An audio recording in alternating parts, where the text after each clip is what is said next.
Good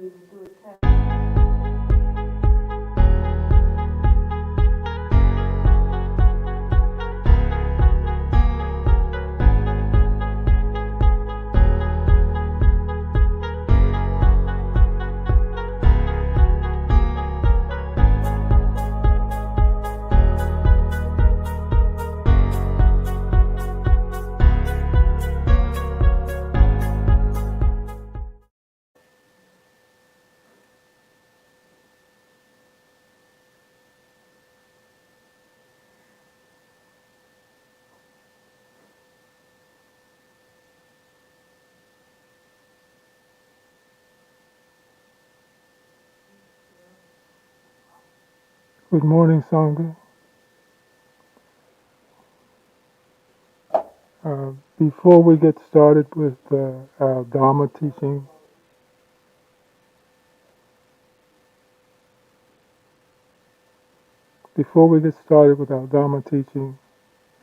I'd like to thank everyone here and everyone around the country who participated and didn't participate because they were far away, but who participated in the birthday celebration. It was beautiful. It was heart-rendering, and it just touched all of the love spots in my body. So thank you so much for that. I appreciate it so much. I got all of the things that I've ever asked for on my birthday. Every last one. I don't need another birthday. I got them all. It was just wonderful. So thank you so very, very much for all of you. I got books that were written about the Dharma. I got poems that were written about the Dharma. I got ponies. I got crowns. I got song and dance. It was just wonderful. So thank you so much. My life is very fulfilling, and me and the Buddha are the same age now. So now I can sit in my kuti. Thank you so much.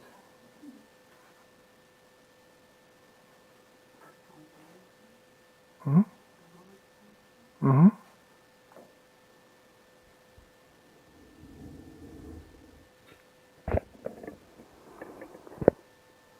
So coming up on this new year, first I want to acknowledge and thank everyone for all of your efforts up to this very moment. Uh, First and foremost, for your personal attention to your life and to your own great wish, and how we each invested in ourselves this past year, taking the Dharma to heart, going to the places that were uncomfortable in us, choosing to turn inward instead of outward and look and see what other people are or are not doing, making a determination to change and actually changing. It's one thing to make a determination. That's a mental thing. It's something else when we uh, discipline ourselves to put the corresponding behavior behind the intention. And that's, so both are important. The intention for sure, because that's the basis upon which the action is judged in the universal scope of Dharma.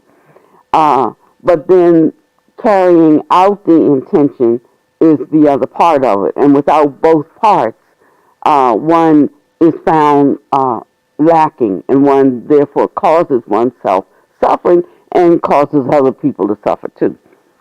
And so the greatest gift that we can give, the greatest service that we can render is to work on ourselves, stepping in to our own great wish and our true innate potential. I say it's innate, meaning that it's already there. If I want to grow a turnip and I don't have a turnip seed, that I will never have a turnip. I don't care how much I talk about it, pray about it, juju it.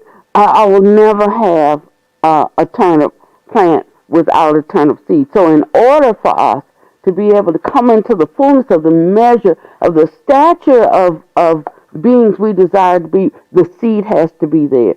And that's the great news of the Dharma, is that the seed is there.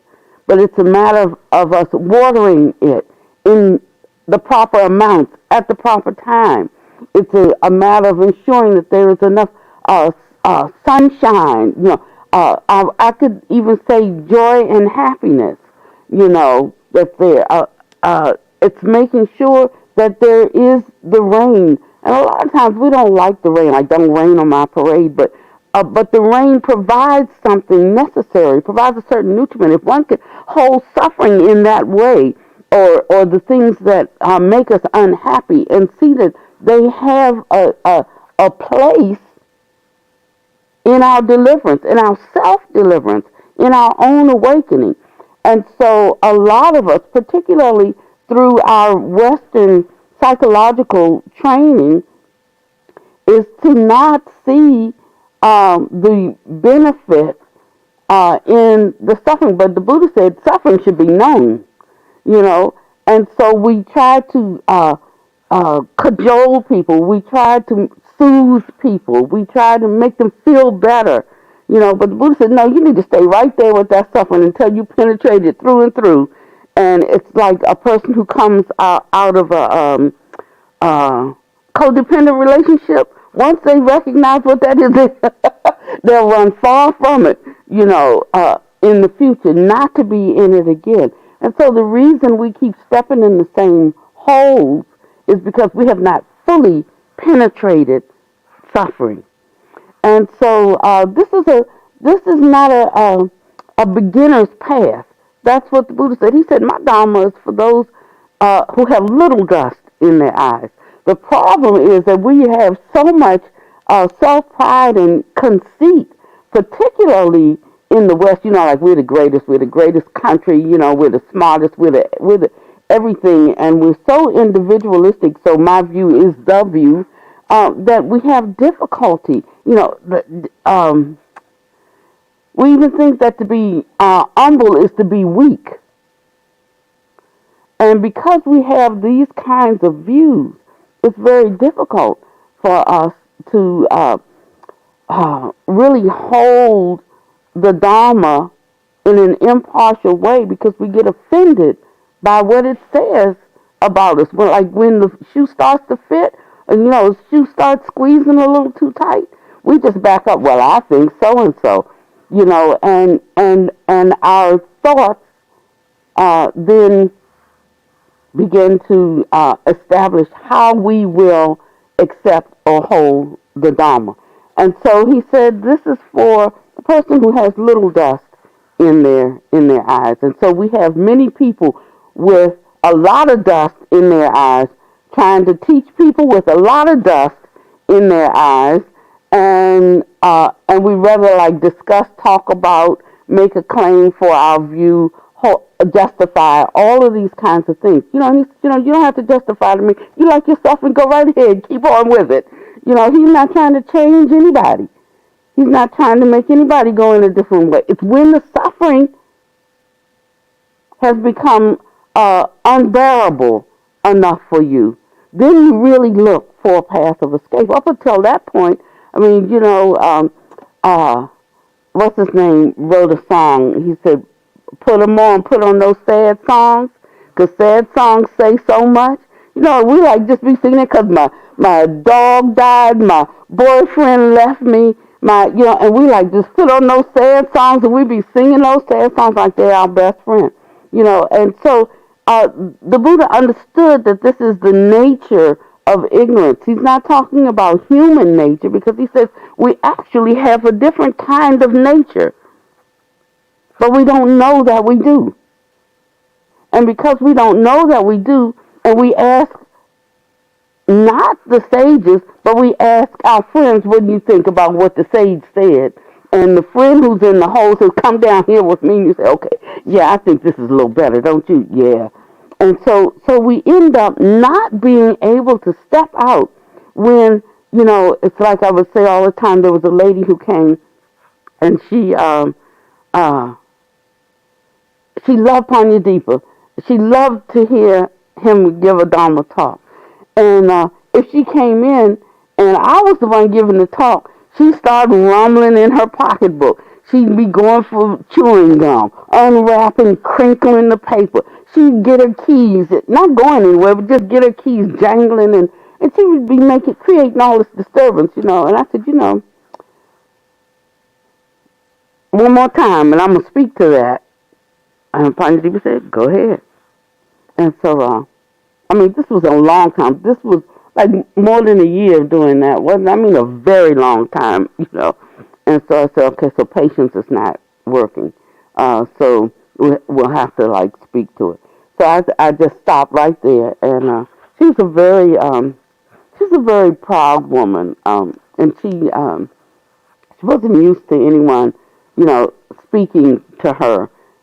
They would defer to her status and her rank, in society. She was one of the, well, if I say that, somebody might know she's, okay, never mind. And so I just finally said to her one day, I said, you see that door back there? I said, there's no lock on it. If you don't want to hear this Dharma talk. And from that time on, there was never the rustling of chewing gum. There was never the rattling of keys. And never the, oh. And so sometimes you do have to address things. What I'm saying is you don't have to be upset or mad to address them. You just need to address something. And we're always thinking that maybe because of our past experience that if something is addressed, that a no has to come with hostility. It doesn't have to come with hostility. First you try to let patience have its work. But if that's not helping, then you have to try something else. Insanity is doing the same thing over and over and looking for a different result. And so I've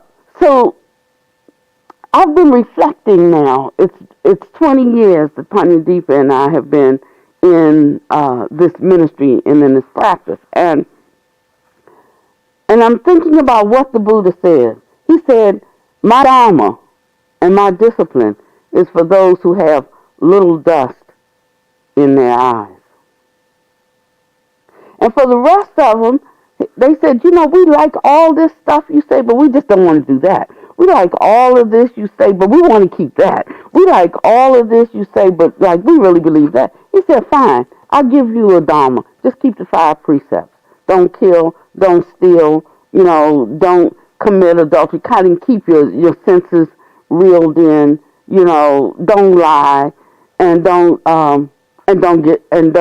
drink to intoxication. Don't fool around with drugs or alcohol that lead to heedlessness. He said, just do that and you'll be okay. Because he knew that's as far as they could go. That's as far as he could push the envelope. So the definition of insanity,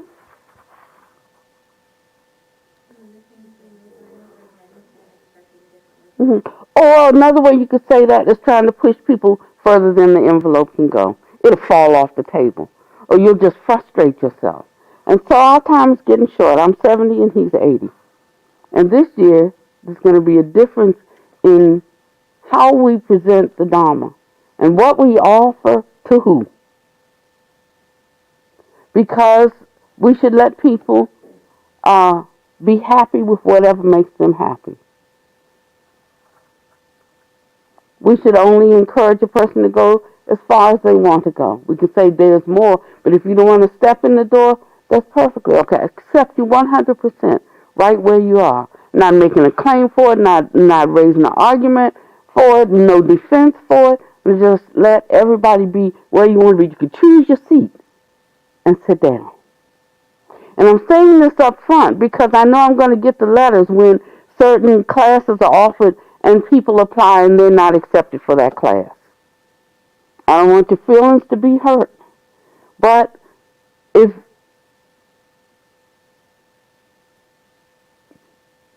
it's like trying to give meat to a baby who needs milk, or giving milk to a grown adult who needs food.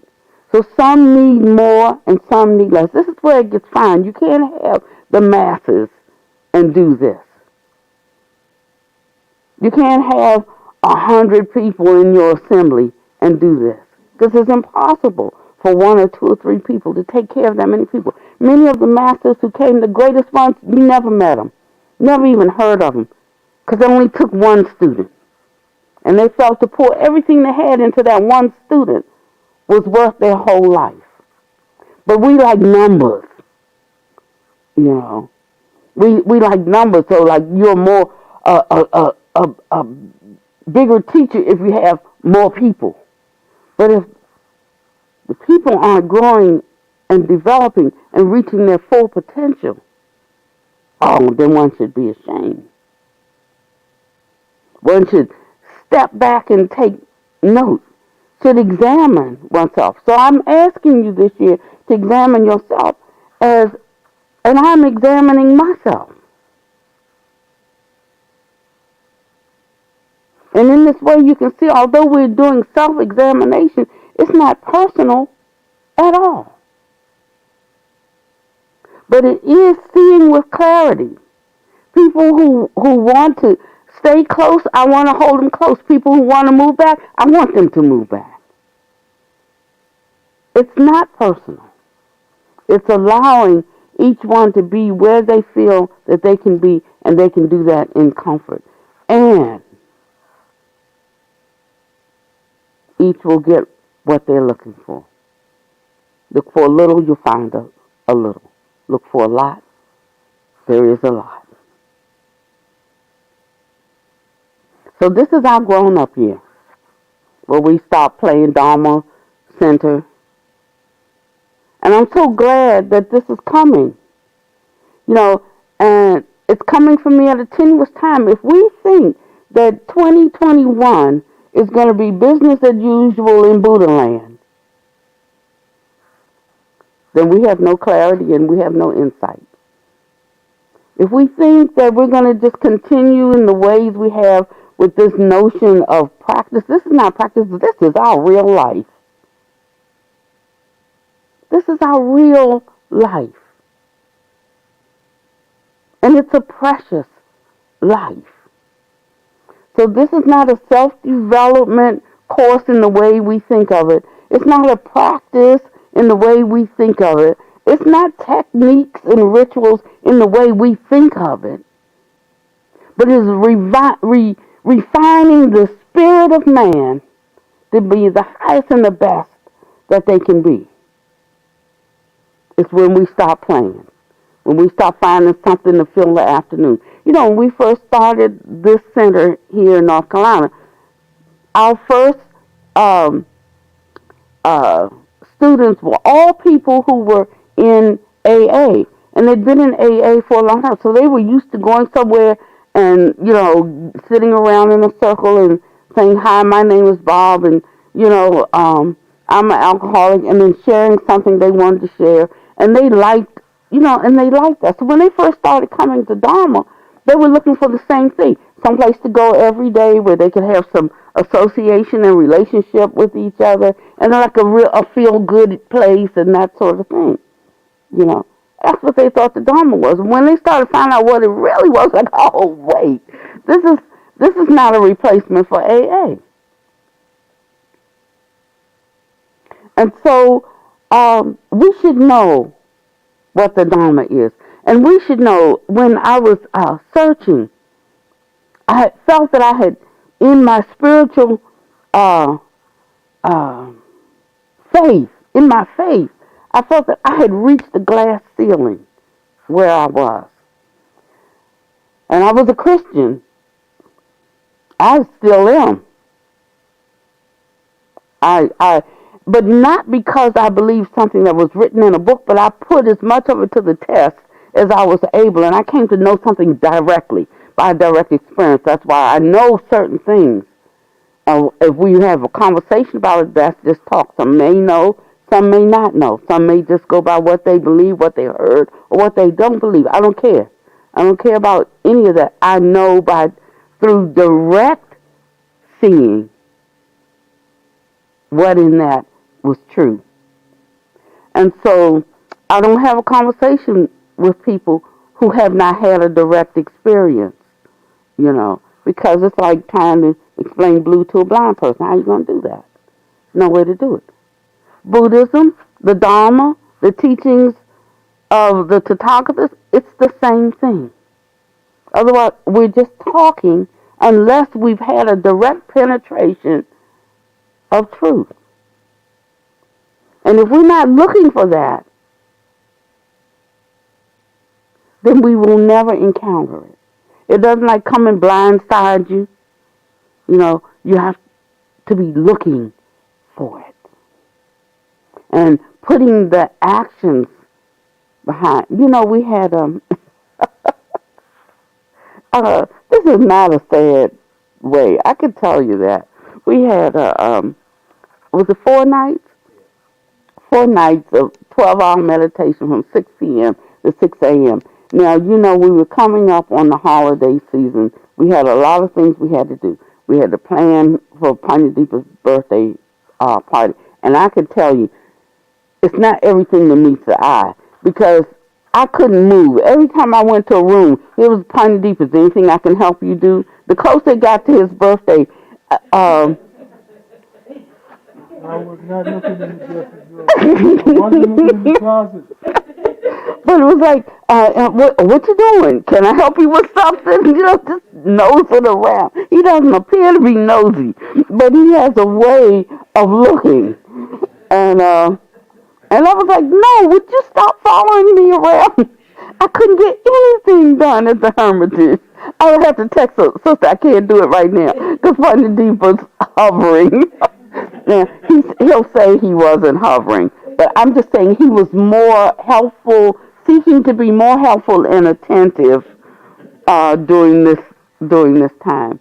We were also preparing. You know, we got the unction to establish the novena, the prayer center in the Vajra Hall, and it's been a year. It took a year. It took me a year from the time I got the unction to actually bringing it forth. A whole year.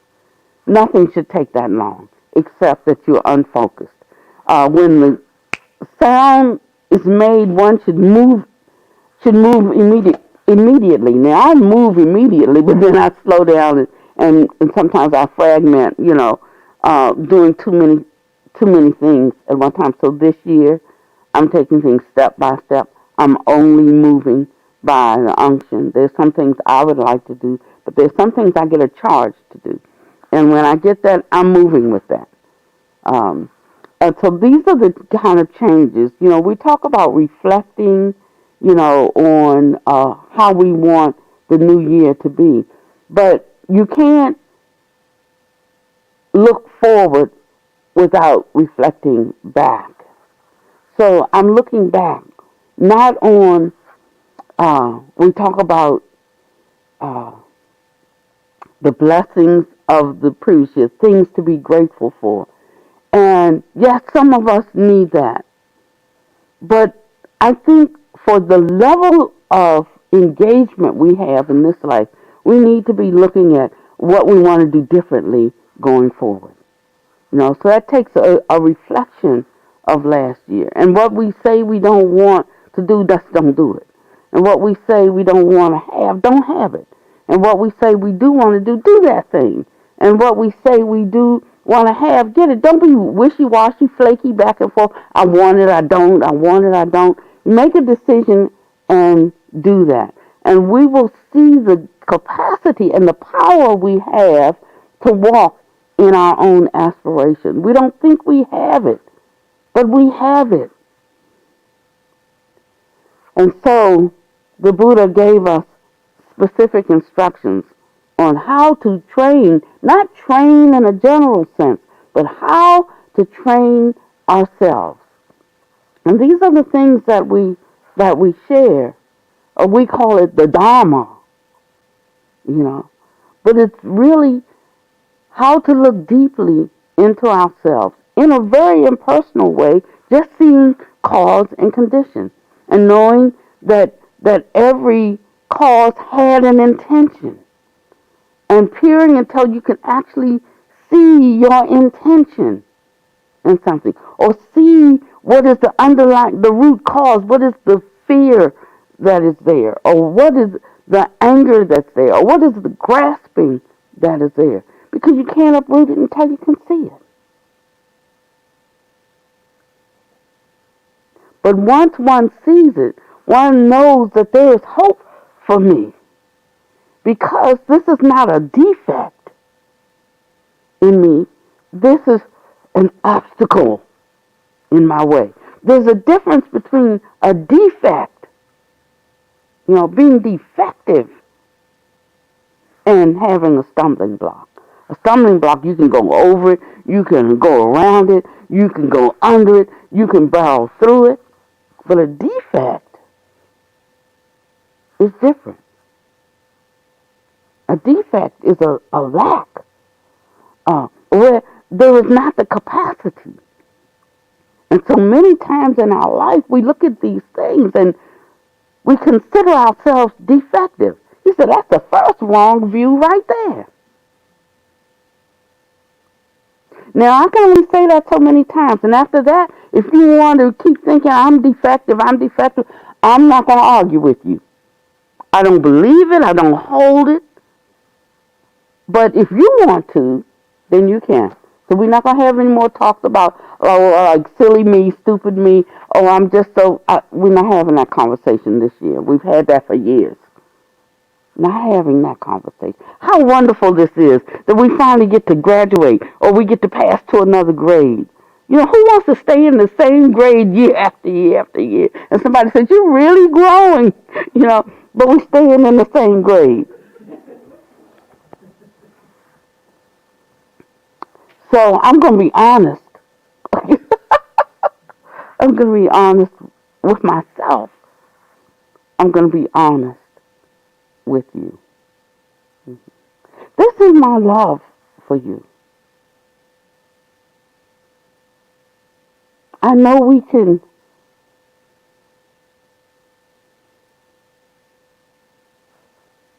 reach that place in this mortal body, that we can be what the world needs at this time. We're coming up against a hard time. Right now we have a health epidemic. It's physical. It's in our body. But I'm going to tell you, the real epidemic hasn't started.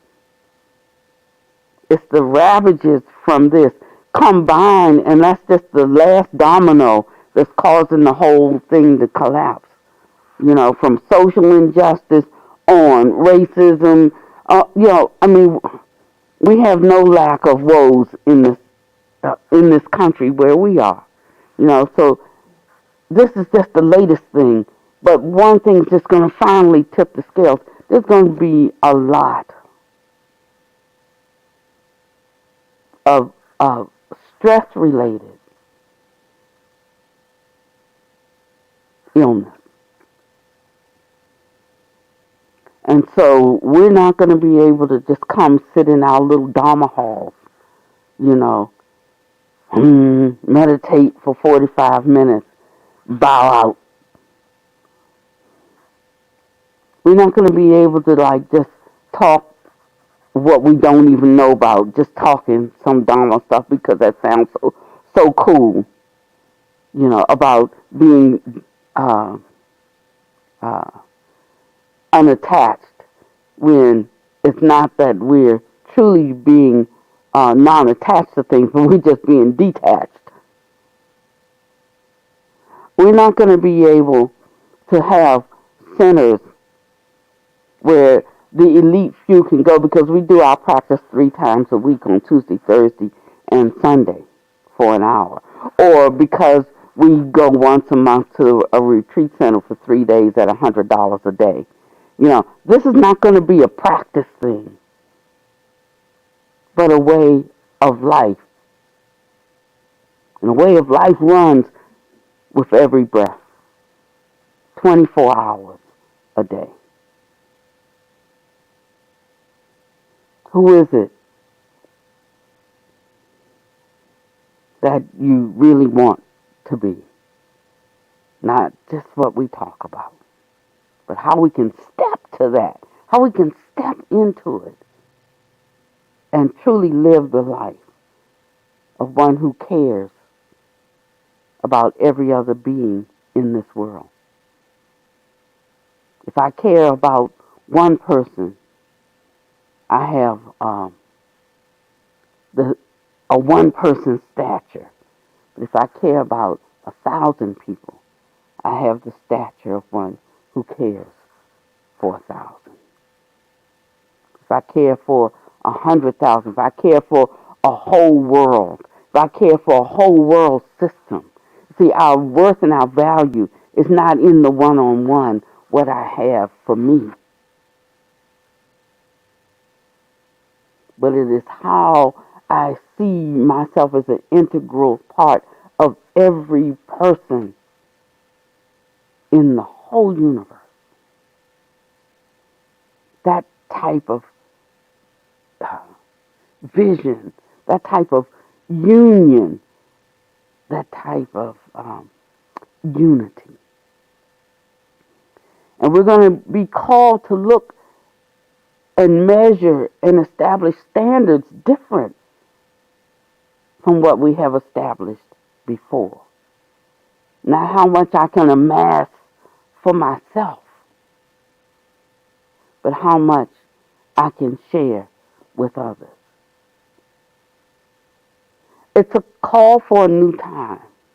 And we want to have a new time, but we want the other people to make the sacrifice, and we want other people to make that happen. But this is a time where each person has to examine his own self. When one begins to do that, we can see how deep our self-centeredness runs. And until we're the one on the street, until we're the one being clobbered over the head or shot in the back, until we're the one hungry with no food, we won't get it.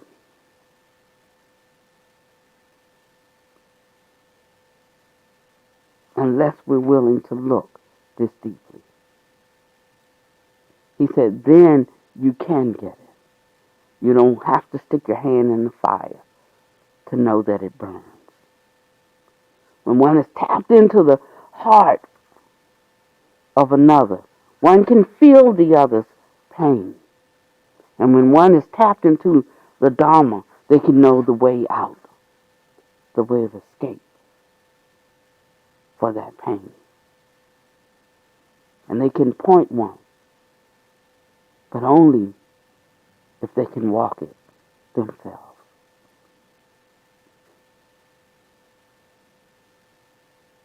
So this year, we're not going to spend so much time in the books. We got all the head knowledge we need. But this is going to be a year of walking things out. So our numbers might dwindle, because the discussion is the thing. I got to keep my intellect sharp. But discussion is not the thing. Discuss a little and do a lot. I know one of my teachers told me that. I don't know which one. Probably all of them. So I just pass that on. Discuss a little and do a lot.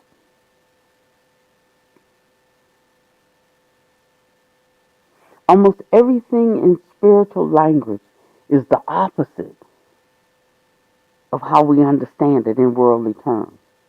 And that's why the more letters we have behind our name, the more difficult it is to understand spiritual things.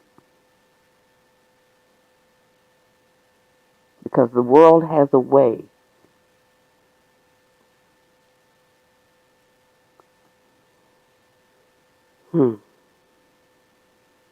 So we had this 4-day retreat. And I think out of the 12 hours, I'm not speaking for anybody else. I'm only speaking for myself. I was there half the time. The other half of the time I was there, but I was asleep. And I started thinking, you know, how I wasn't taking advantage of this, but we had been working like nonstop every day coming up to this retreat, and then we found ourselves in it, and just tired, And I know everybody was, but I tell you, I am so grateful to have good friends in the Dharma because we still sat, even when we worked all day, we still sat all night to the extent that we could. If we drifted off to sleep, I said, if somebody sleep, let them sleep. They'll wake up and then they'll continue on. And then some of us, like when our body is relaxed, we're traveling, we're doing other work. So some of us work day and night, and that's the truth. Uh, and so I was thinking that I didn't get enough benefit from it. And then the stream started. And since I got off the pillow, the stream has not stopped. It's very intense in me right now. So I'll settle down shortly. uh, but from putting forth the effort is what I'm saying. Whatever effort we have in putting forth the effort, now the insight is coming. The stream, but not just insight. It's courage that comes too. It's the fearlessness to do the hard things. People are wondering how sinners are gonna survive.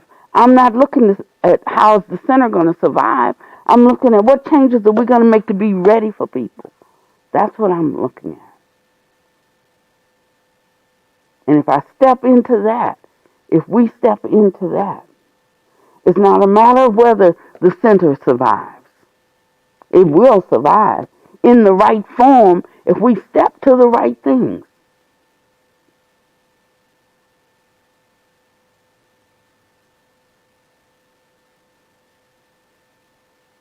And so there's a certain kind of fearlessness that wells up in us when we know that we are in tune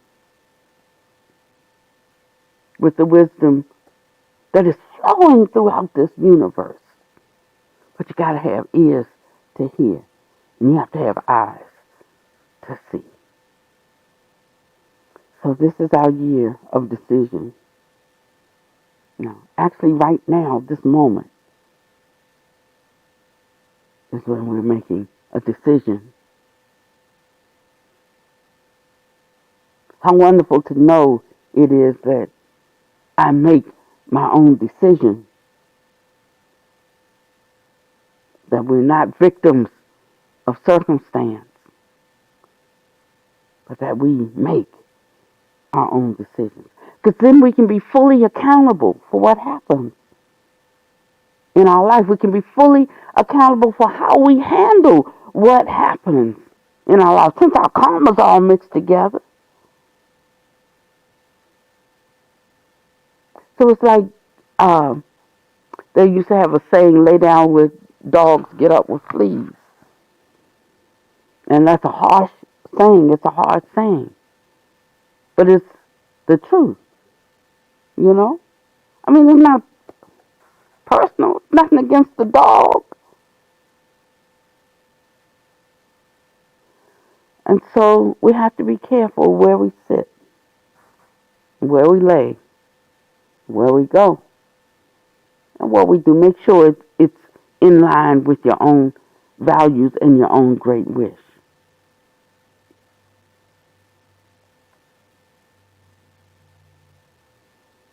And if you find that you made a mistake, don't be so proud that you can't turn around and go in a different direction,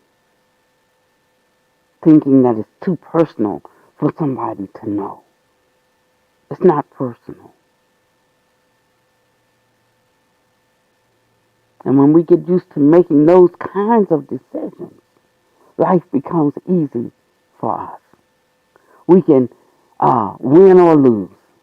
We can have or not have. We can be there can be tragedy in our life, or there can be great fortune. It's just one more day in samsara. And that's when suffering loses its sting. Doesn't mean that things don't continue to happen, but one becomes uh, uh, able, no matter what circumstance, to keep himself and to know himself and to not be so afraid of others that one has to always have up a defense to protect oneself from others. But one will know another's mind and have the wisdom combined with the discipline to know how to help that one. Oh, it calls for a lot. But we are capable of offering a lot. If we only knew what we are capable of offering. One of my masters said, what's the point of a master? And I didn't really know. You're always asking those kind of questions, looking to see what you're going to say. And every time you see them, they ask you the same question, and you come back with a different answer because they said, and walked away when you gave your first one, you know. And so finally she just said, I'll just tell you. Because the only purpose of a master is to show you that you too are also a master. The difference is the master knows it and you don't. And so the master walks in what they know. And if you don't know something, you don't know it.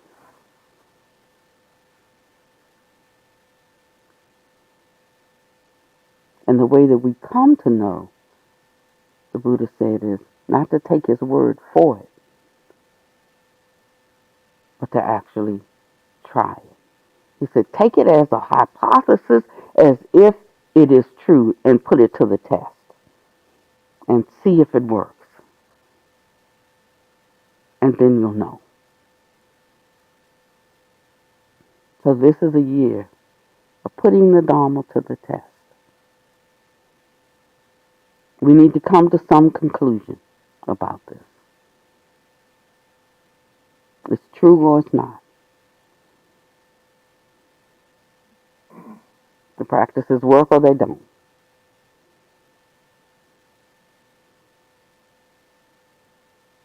Let us not insanely do the same things over and over, hoping for a different result.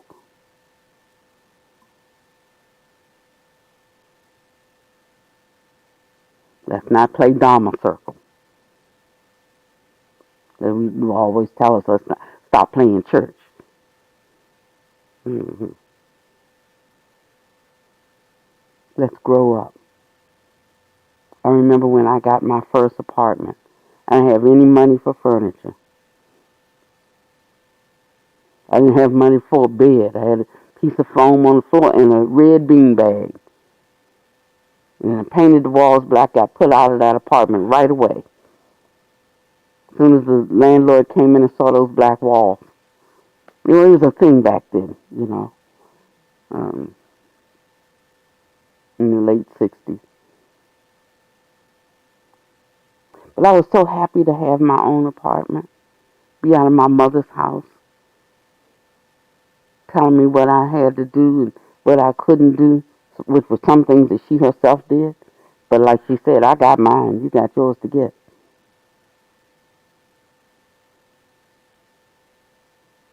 And I didn't mind sleeping on the floor, getting 2 pots from the Goodwill and 1 set of dishes, and eating ramen noodles and Kool-Aid. I didn't hardly have any money. Took everything just to pay the rent. But that's what I went through to become an adult.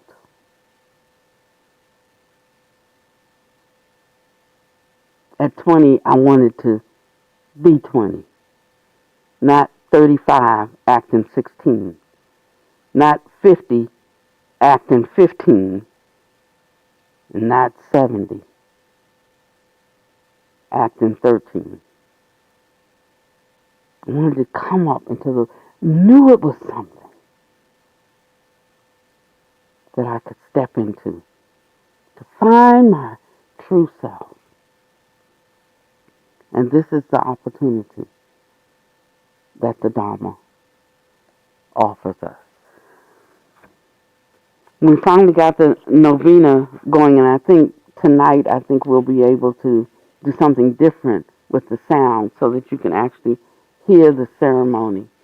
And we'll figure out how to even get the whole ceremony someplace where it's downloadable if you want to be at home and do the ceremony with us. And we're starting with 9 days straight at 7 p.m. in the Vajra Hall, and then after that, it'll be once a week. Of course, we're having such a good time. Holy smoke! It is really going deep in us. You know, everything you do for others, you actually do for yourself because you reap the benefit, the fruit of what you do for others. We think what we do for ourselves is what we get. What we do for ourselves is what we do for ourselves. But that's true, but that's only singular, you see. But what we do for others, if we're doing for 10 or 20 or 50, 100, it comes back 10, 20, 50, 100-fold. We're not doing it for the return, but the return just goes with with the shout out. The return comes. I mean, you can't beat that kind of investment, is what I'm saying to you. So if you think that the world is going to give you something, you keep looking. But the Buddha said it will give you something. It will give you dukkha.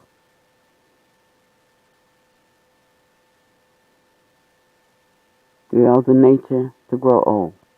Everything that we have will be separated from. Everyone that we love, we will be separated from. The body is formed of the elements, and they will break down and return to earth, air, water, fire. This is unavoidable until we realize that our actions are our only true home. We will wander in samsara again and again and again until we see that craving is the builder of this house. But that's not child's play. That's not the one who wants to play dress up. We used to have these things like, I wanted them for Christmas, but we were poor and I could never get them, so I would go over other kids' houses and they would have the Betty Crocker stove and and then when I got to the age where I needed to cook and all of that, I was like, this is highly overrated, but in those times I wanted the Betty Crocker stove. They even had something, I think, that you could, like, a light bulb, because you could put the cookie in the oven and turn it on for 10 minutes and the cookie came out warm, like you really baked something. It had all of these things. And that's okay, because when I was a child, I thought like a child. But how many years before we put away childish things? Do we go until we die? So the Buddha said something about his teaching that I want to end with. Oh, and I really want to thank everybody for all of your financial support this year. We would not have made it without you. And I spoke primarily, though, about your own practice for changing your whole life, because that's what the purpose of it is for, But I also recognize that it has taken a lot to sustain Heartwood. And people have stepped up to the plate. And for that, I'm deeply grateful. That's why I have nothing against people doing well and prospering in the world. Otherwise, how would places like this stay open? It would not be possible. So never think that we're speaking of working in the world or pursuing a career. I'm just saying don't be confused. Know where you are and do good right there. If you're in the third grade, do good third grade work. If you're in the fifth grade, do good fifth grade work. Don't compare levels because you cannot compare. Just know where you are and be right there and do good right there. And the fruit of that is the promotion to whatever it is you're reaching for next. And there'll come a time that the grasping will subside. And one will experience pain whenever they're grasping and relief whenever they're not.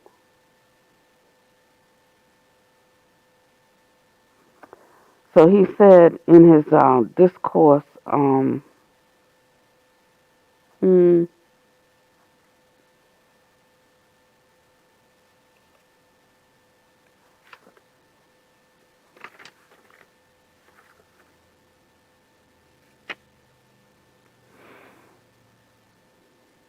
this was the discourse on the nature of Dharma, and it's one of the things that we recite in our novena. And because we start right where people are, in the suffering that comes from those who are dear, in the pain and the sorrow and the grief, because that's a real thing, until one develops and until it can be put into its proper perspective and say, how can it be any other way that these things happen to us? And who am I that it shouldn't come to my household, but it'll come to your door? And then we start to understand just the flow and the inherent suffering in conditioned existence. The Buddhas are the ones who have surpassed the conditioned reality into the unconditioned. He said if there is the born, there is the unborn. And he said, a Tathagata lives, fully awakens. Wait. Uh, okay. The Sublime One said, Bhikkhus, whether Tathagatas appear or do not appear, there is this established element of Dharma, this fixed law of Dharma. All that is conditioned is impermanent. All that is conditioned is unsatisfactory. All that is conditioned is not self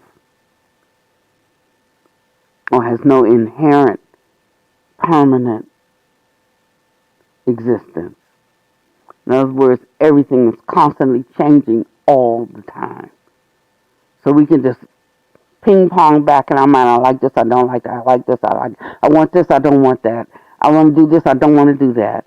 Or we can just get steady and first the eyes will just go watching, and then the eyes will be like, I know, it's got the whole view.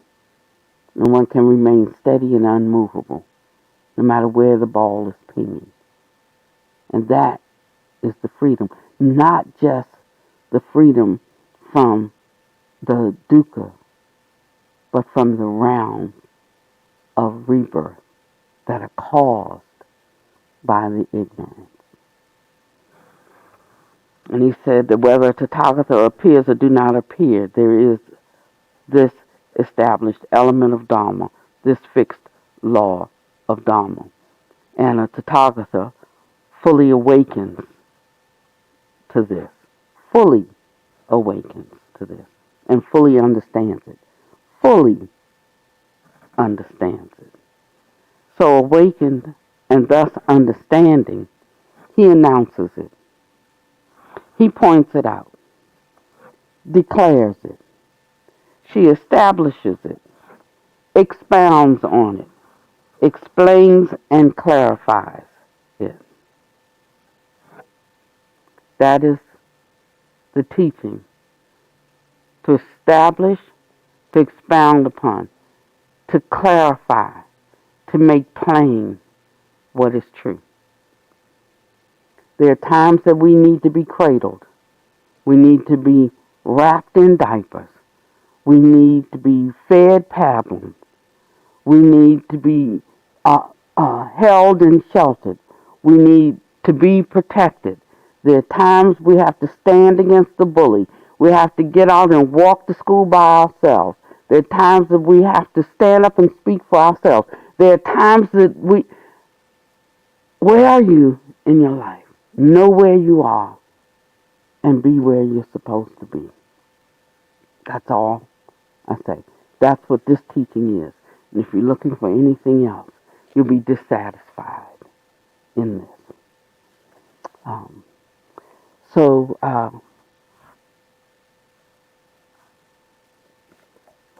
want to ask Maureen if she would come and sing a song. And you've heard this song before. I think it's one of the greatest songs that Maureen has ever written. She's a fantastic songwriter. And this was a song she wrote about race relation and what it was going to take to begin to heal that. And in this particular song, she talked about being fragile and white, but you got to get uncomfortable and stop hiding in your privilege. But as we were going through the lyrics are just so wonderful that talk about, and now I'm not talking about being fragile and white today. I'm talking about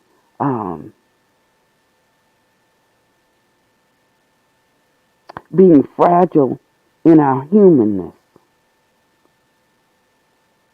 I'm talking about having to get uncomfortable. The way we've understood the Dharma and practice, and the way we've understood, what this path is and how to walk it, and having our elite places that we stop in for a retreat here and there and think like we're high spiritual practitioners. I'm talking about getting uncomfortable with that.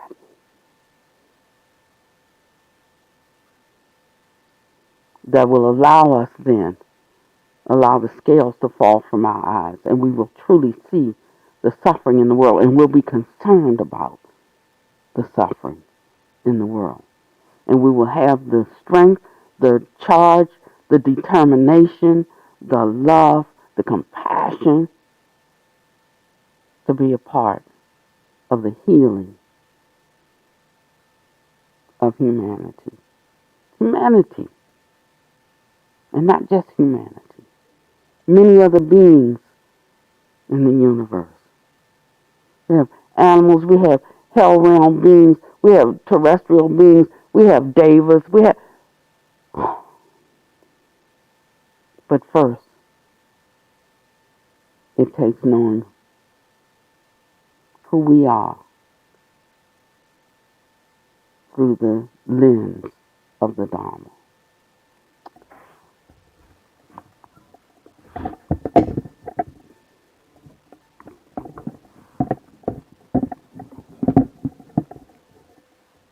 Can you say a few words to make sure that they can hear you? Okay.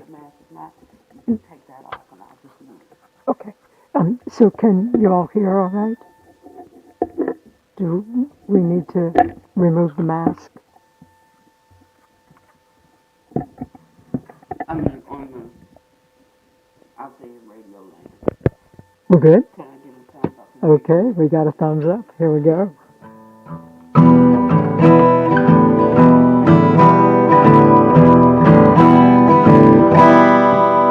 You wanna get where you're going, gotta know where you've been, or you'll repeat the same mistakes and wind up right here again. just fumbling in the dark without finding a light to guide you through it.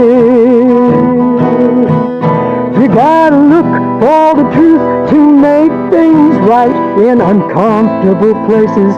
The truth is the light. Scared of facing the facts, just fragile, uptight. What are you gonna do? Come on, get uncomfortable and stop hiding in your privilege.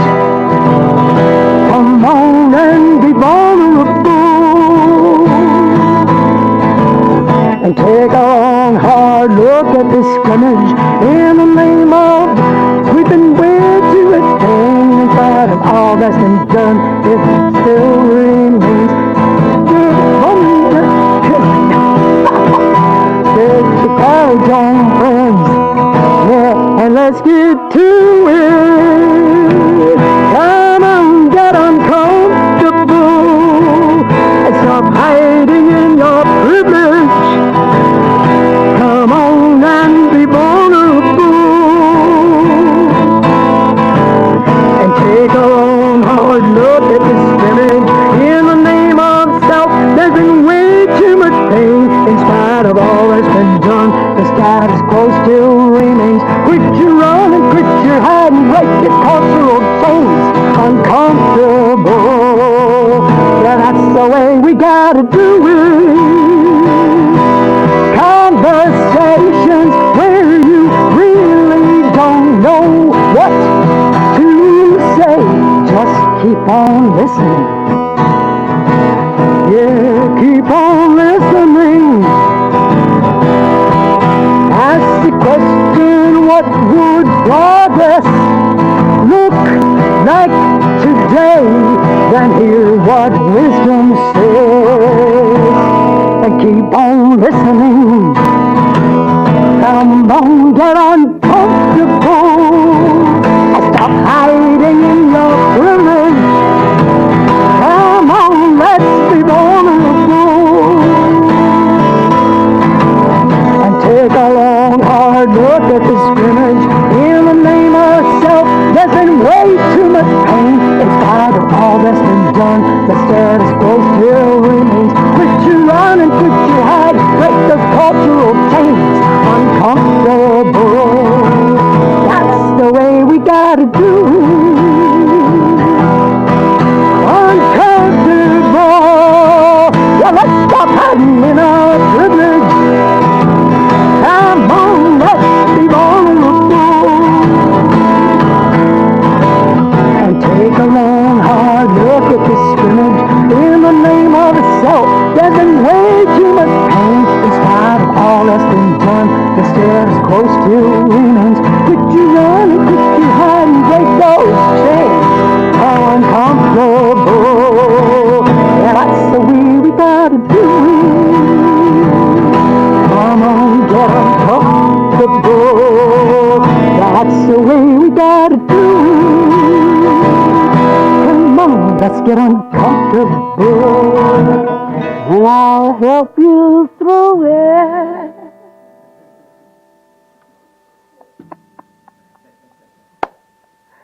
Thank you. Is Nancy and Brian out there? We're live on YouTube. I know this is a little different if you're tuning in for the first time to a Buddhist center. Welcome, friends. Thank you so much for coming. May you be well and happy and peaceful. May no harm come to you, no danger. May you always be able to meet with the inevitable difficulties of life.